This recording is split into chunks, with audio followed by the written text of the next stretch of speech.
L'année 2020 est celle du 75e anniversaire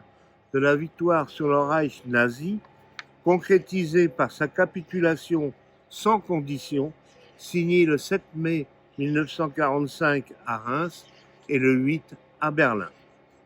Cette victoire fut celle des armées alliées, américaines, britanniques et soviétiques,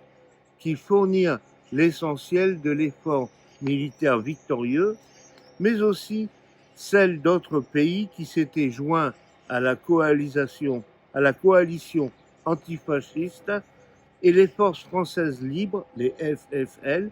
qui, ayant répondu à l'appel du 18 juin du général de Gaulle, ont participé entre 1940 et 1945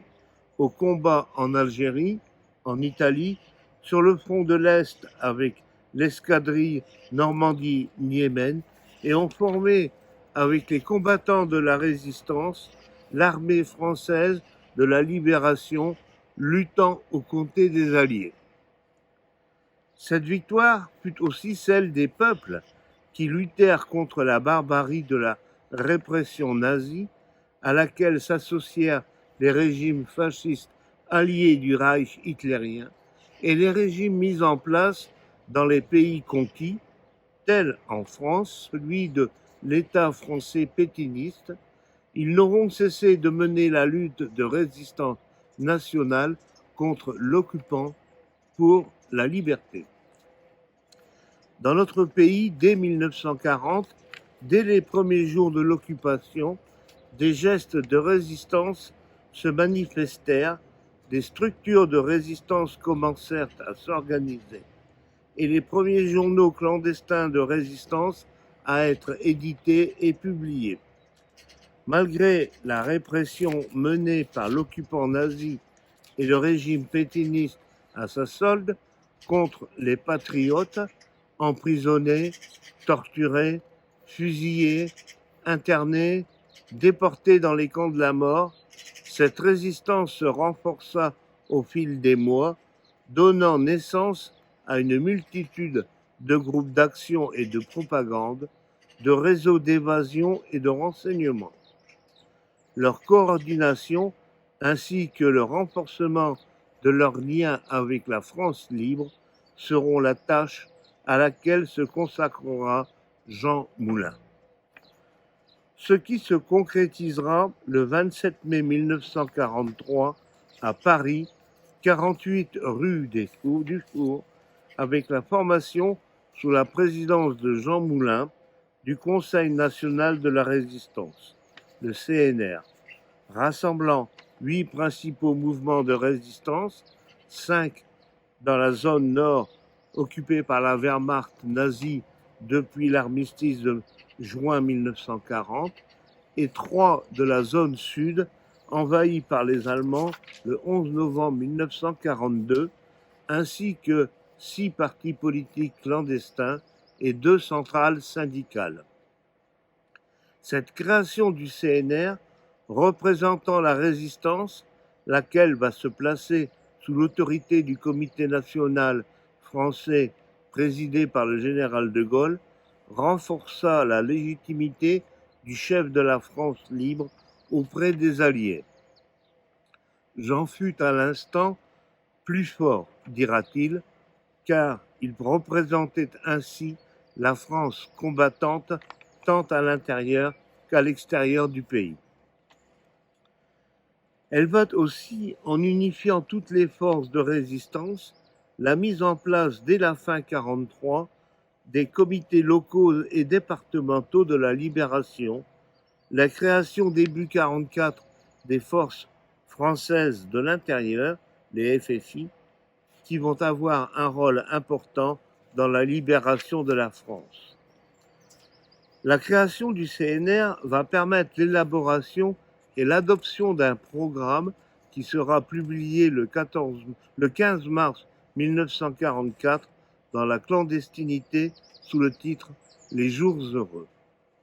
Sa première partie est un appel à la mobilisation de toutes les forces de la résistance du peuple français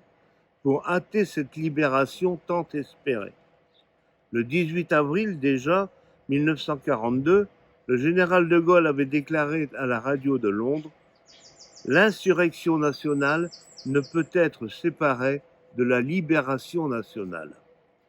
La seconde partie du programme du CNR est consacrée aux mesures à prendre dès cette libération pour restaurer les institutions républicaines du pays, pour le rénover par une profonde démocratisation politique, économique et sociale. Elle trace les contours des jours heureux, dans une France que les résistants veulent solidaire. Le gouvernement provisoire de la République française, présidé par le général de Gaulle, va mettre en œuvre ce programme du Conseil national de la résistance. Sur le plan économique, nationalisation des grandes entreprises telles que les charbonnages du Nord-Pas-de-Calais, les usines Renault, le crédit et la production d'électricité, EDF, GDF, Air France, la Banque de France, mais aussi sur le plan démocratique et politique, avec la création des comités d'entreprise et le vote des femmes, et sur le plan social, avec la sécurité sociale qui sera étendue à tous les salariés. On peut mesurer, en ces temps de pandémie par exemple, à quel point, inspirée par l'esprit de solidarité des résistants, elle a été un acquis précieux qu'il convient aujourd'hui encore de défendre et de conforter. Aussi, l'adoption du statut de la fonction publique. Promulguée le 19 juillet 2013, la loi instaurant la Journée nationale de la résistance le 27 mai, loi portée par l'ANACR, rappelant que ce le 27 mai était le jour anniversaire de la création du CNR, cette loi a signé comme mission d'assurer la transmission des valeurs de la résistance et de celles portées par le programme du Conseil national de la résistance. Valeurs humanistes et démocratiques, plus que jamais nécessaires dans un monde qui connaît toujours les guerres, les dictatures négationnistes des droits de l'homme et des peuples, la xénophobie et le racisme. L'insigne pauvreté allant jusqu'à la famine et où ressurgit le spectre du fascisme. Merci.